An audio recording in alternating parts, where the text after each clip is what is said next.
मुआवने खुसूसी इत्तलात Khyber Pakhtunkhwa barrister Mohammad Ali Saif ने chairman Tehreek Insaf Imran Khan पर हमले की साजिश वजारत दाखिला में तैयार होने का इल्ज़ाम आयद कर दिया।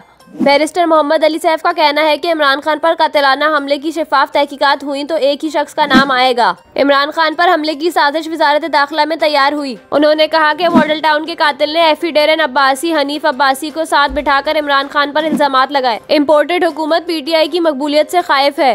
याद रहे कि गुज़िश्ता रोज इमरान खान ने भी दावा किया था कि इन पर वजीराबाद में 3 अतराफ से हमला किया गया, जबकि वजीर दाखिला राना सनाउल्लाह ने चेयरमैन तहरीक इंसाफ के बयान पर रद्द-ए-अमल देते हुए इन्हें झूठा शख्स करार दिया और कहा कि इमरान खान को एक भी गोली नहीं लगी।